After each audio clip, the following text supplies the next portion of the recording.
Jean-Pierre, devant la multiplication rapide de tant de sectes et de nouvelles religions, est-ce que c'est pas approprié de se poser la question, là, quelle place a le christianisme au milieu de tout ça?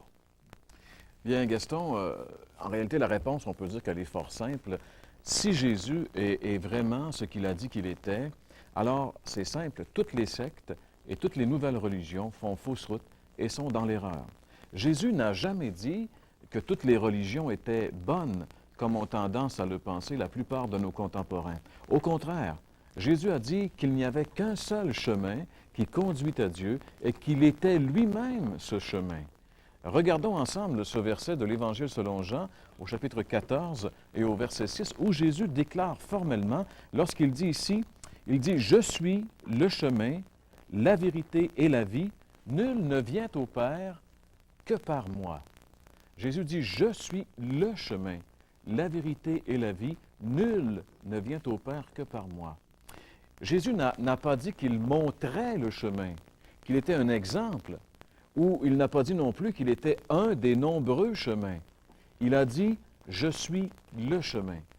Ce qui veut dire que tous les autres chemins proposés pour atteindre Dieu sont donc, selon Jésus, des chemins d'erreur et de perdition, puisqu'il a souligné que personne ne peut aller à Dieu sans passer par lui, en disant que nul ne vient au Père que par moi.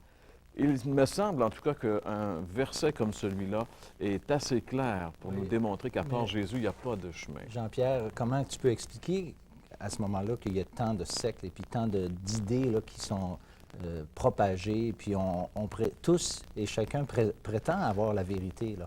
Oui, bien, François, je pense qu'il est évident que devant le mécontentement social qu'on voit aujourd'hui, les gens cherchent de plus en plus un sens à leur vie.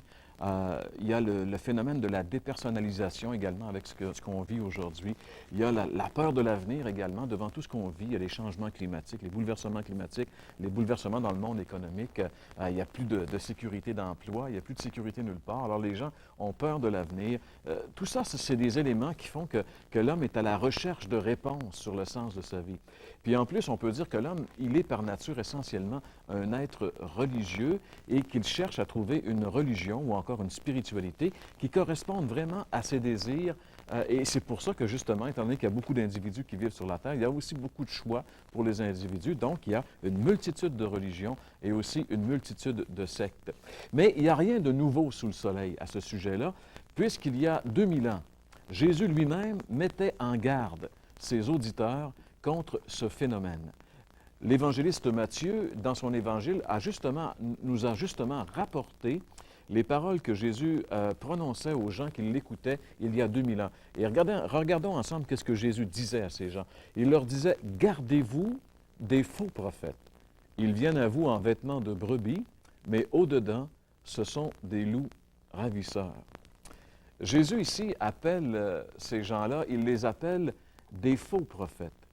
C'est intéressant parce qu'un prophète, par définition, c'est quelqu'un qui parle au nom de Dieu. Et Jésus déclare ici qu'il faut vraiment se méfier de ceux qui disent parler au nom de Dieu. Il faut bien se rappeler que les sectes sont habituellement dirigées par un chef charismatique, une personne qui a une très, très forte personnalité et qui exige la plupart du temps une soumission totale à ses enseignements. On n'a qu'à se souvenir de ce Jim Jones qui, à la fin des années 70, avait connu un immense succès aux États-Unis. Il y avait même parmi ses amis le gouverneur de l'État de la Californie. Il était bien vu dans les milieux assez huppés de l'État de la Californie, et même ailleurs aux États-Unis. Mais cet homme-là, à un moment donné, devant le succès qu'il avait, il a entraîné ses adeptes, les gens qui l'écoutaient. En fait, il les a entraînés jusque dans le suicide. On se rappelle qu'en Guyane, 1 millier de personnes qui étaient les disciples de Jim Jones se sont suicidés, lui-même s'étant suicidé. On peut penser aussi à ce jeune homme qui se faisait appeler David Koresh et qui a entraîné ses disciples dans les flammes de Waco. C'est assez récent. On se rappelle ces images saisissantes que tous les bulletins d'information nous ont présentées. Il n'y a pas que les simples ou les illettrés qui peuvent être la cible des faux prophètes. Souvent, on pense qu'il y a juste que les personnes qui n'ont pas beaucoup de discernement qui vont se faire attraper. Mais les gens de classe sociale supérieure qui ont été dénombrés dans les ruines fumantes de l'ordre du temple solaire, est la preuve que personne n'est à l'abri de ce piège. Même si ces cas sont probablement les cas les plus médiatisés, il n'en demeure pas moins que des milliers de personnes, à l'instant où l'on se parle, font partie de nombreuses sectes sous le couvert de groupes d'amélioration de soi, par exemple. D'autres sont ravis par les aberrations des religions orientales. Et même beaucoup plus près de nous, il y a tous ces adeptes de ces mouvements qui sont dérivés du christianisme. Alors pourquoi, Jean-Pierre, faut-il se méfier? Bien, il faut se méfier, Gaston, pour différentes raisons. D'ailleurs, je viens d'en énumérer certaines. En tout cas, juste le fait que Jésus nous demande d'être en garde, c'est déjà une très, très bonne raison de se méfier. Mais entre autres, je pense que, Gaston, il faut se méfier parce que ces prophètes, ces chefs de secte, ce sont des hypocrites et qu'il n'est pas facile de les détecter. Jésus lui-même, si on reprend le verset qu'on vient juste de regarder ensemble dans l'Évangile selon Matthieu, relisons-le lentement. Regardez ce que Jésus dit. Jésus dit, « Gardez-vous des faux prophètes. Pourquoi? Ils viennent à vous en vêtements de brebis, mais au-dedans, ce sont des loups ravisseurs. » Alors, Jésus dit qu'ils viennent à nous en vêtements de brebis, mais qu'en réalité, ce sont des loups ravisseurs. Dans le domaine spirituel, mes amis, la contrefaçon est beaucoup plus subtile qu'on le croit. C'est pour cela qu'il nous faut être très, très prudents. L'apôtre Paul, qui l'a expérimenté dans son propre ministère, en parle lui-même lorsqu'il écrit à l'Église de Corinthe. Il met les chrétiens de la ville de Corinthe. Imaginez-vous, le christianisme, il est à l'état embryonnaire. C'est l'Église primitive, les premiers voyages missionnaires. De nouvelles églises sont établies en Grèce et l'apôtre Paul est obligé d'écrire à ces convertis, à ces nouveaux chrétiens, pour les mettre en garde, car déjà des sectes sont en train de faire des ravages dans l'Église chrétienne déjà au début de notre ère. Et regardez en quels termes l'apôtre Paul les dénonce. Dans sa deuxième lettre qu'il écrit aux Corinthiens, 2 Corinthiens chapitre 11, les versets 14 à 15, Paul dit « Et cela n'est pas étonnant, puisque Satan lui-même se déguise en ange de lumière. Il n'est donc pas étrange que ses ministres aussi se déguisent en ministres de justice.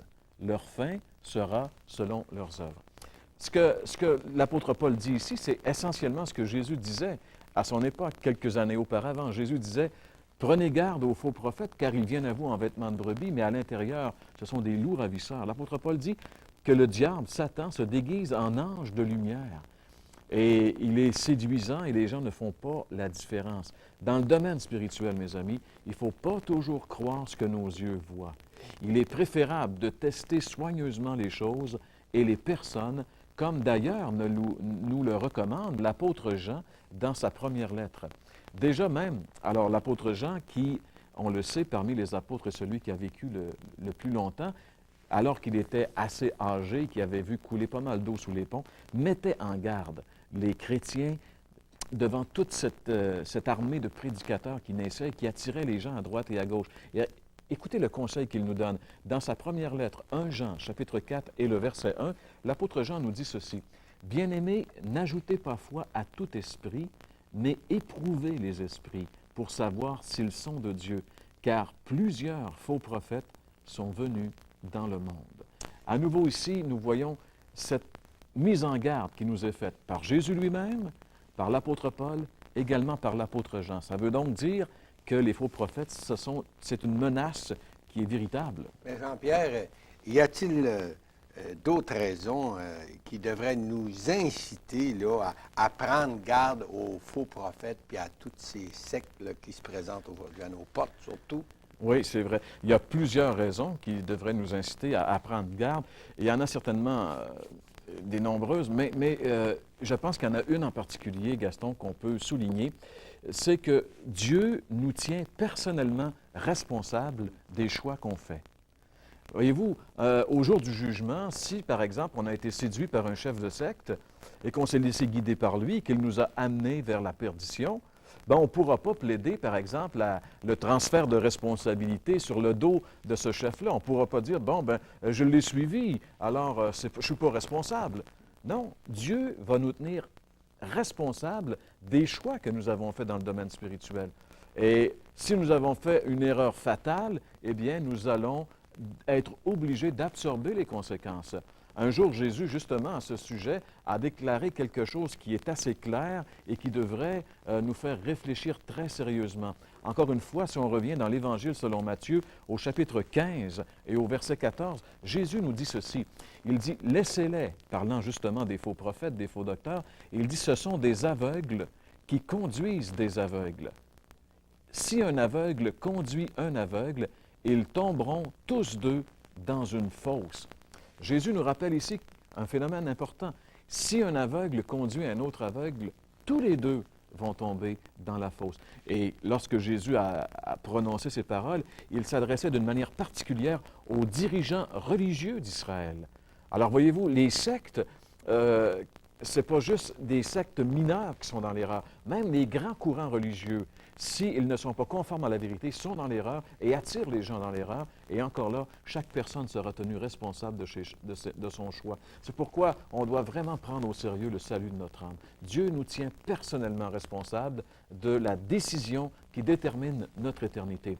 C'est pourquoi nous tenons à vous rappeler qu'il est important, pendant qu'il en est temps, de régler la question de votre salut éternel. Le sort d'un chef de secte charismatique comme celui de ses adeptes, c'est la fosse, selon Jésus, c'est-à-dire l'enfer éternel. Jean-Pierre, comment on peut être certain qu'on n'est pas séduit? Comment on peut être certain qu'on est dans la vérité telle qu'on est? Parce qu'encore là, tout le monde le prétend.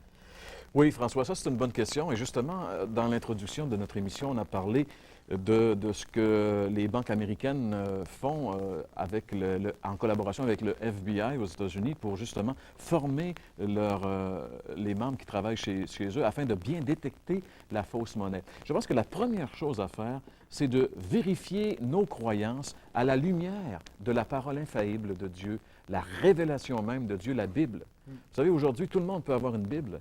Mais il faut la lire. Dieu ne nous a pas laissé ce livre-là juste pour qu'on ait un livre de plus dans notre bibliothèque. Dieu nous a donné ce livre-là pour qu'on puisse le consulter afin de savoir où on s'en va. Pour être certain de ne pas se faire attraper par l'erreur, il suffit de bien connaître la vérité. D'abord, quelle place occupe Jésus dans ma croyance?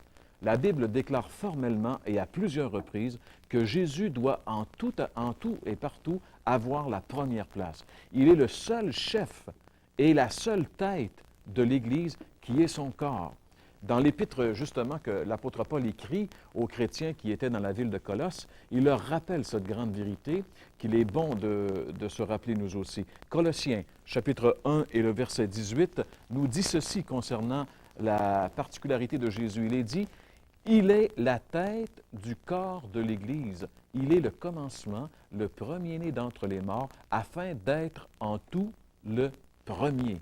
Ça, mes amis, c'est une vérité qui doit transparaître dans mes croyances, mais aussi dans l'Église à laquelle j'adhère ou dans le mouvement auquel j'adhère. Quelle place Jésus occupe-t-il? A-t-il vraiment la première place?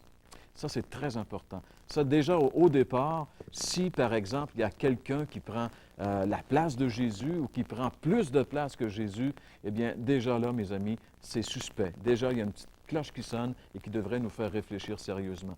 Deuxièmement, quel évangile est-il prêché dans le mouvement auquel j'adhère? La Bible affirme aussi à plusieurs reprises et de plusieurs façons qu'il n'y a qu'un seul évangile et que cet évangile est la proclamation du salut accompli parfaitement, une fois pour toutes, par Jésus à la croix et qui est accessible uniquement par le moyen de la foi. Dans l'épître de Paul aux Éphésiens, j'aimerais lire avec vous ce verset qui résume aussi l'Évangile, Éphésiens chapitre 2, versets 8 et 9. Il est dit: « Car c'est par la grâce que vous êtes sauvés, par le moyen de la foi, et cela ne vient pas de vous, c'est le don de Dieu. Ce n'est point par les œuvres, afin que personne ne se glorifie. » Tout message promettant le salut de l'homme qui s'écarte de cette vérité, c'est un mensonge. Et autant celui qui le proclame que celui qui le croit est dans l'erreur et sur la route de la fausse. Toutes les sectes et les religions fonctionnent sur le même principe, le principe de faire de bonnes œuvres pour mériter son salut. Seul l'Évangile, tel qu'il nous est révélé dans la Bible, nous dit que l'homme, à cause du péché, est mort spirituellement et donc dans l'incapacité totale de se sauver par ses propres moyens. Seul la Bible nous le dit. Et seule la confiance totale et unique en Jésus et en son œuvre à la croix peut sauver le pécheur perdu. C'est là le message, mes amis, de l'Évangile, selon la Bible. Donc, pour être bien certain d'être dans la vérité et de ne pas se faire prendre par les faux prophètes, qui sont de plus en plus nombreux aujourd'hui, ces nouvelles sectes, ces nouvelles religions, la chose à faire est de recevoir le Seigneur Jésus-Christ comme sauveur personnel et de le suivre, de s'engager à le suivre. Lui, Jésus, ne nous trompera jamais. Écoutez bien ce qu'il a à vous dire aujourd'hui. C'est la parole de Jésus qu'on retrouve dans l'Évangile selon Jean, chapitre 8 et le verset 12. Jésus nous dit ceci. Jésus leur parla de nouveau et leur dit, « Je suis la lumière du monde. Celui qui me suit ne marchera pas dans les ténèbres, mais il aura la lumière de la vie. » Jésus a dit, « Je suis la lumière du monde. Celui qui me suit ne marchera pas dans les ténèbres. » La Bible nous dit que plus le temps avance, plus il y aura des faux prophètes qui séduiront beaucoup de gens. Dans ce domaine, mes amis, le temps n'arrangera rien. Au contraire. Alors pourquoi ne pas venir à Jésus aujourd'hui pour être certain d'être gardé par lui de tous ces imposteurs diaboliques? Pour venir à Jésus, il suffit simplement de reconnaître notre état de pécheur. La Bible dit « tous ont péché et sont privés de la gloire de Dieu ». Il faut reconnaître qu'on ne peut pas se sauver soi-même et se confier à 100% dans l'œuvre que Jésus a accomplie à la croix. De prendre un engagement, de lui céder notre vie et de marcher à sa suite pour le reste de notre vie. Quand on fait cela sincèrement, on est sûr de ne jamais être trompé. Pourquoi ne pas le faire maintenant? Invite Jésus. Demande-lui de venir dans ta vie. Dis-lui simplement, « Seigneur Jésus, prends ma vie et fais de moi ce que tu veux. » Et si tu es sincère, il va le faire. Alors fais-le maintenant.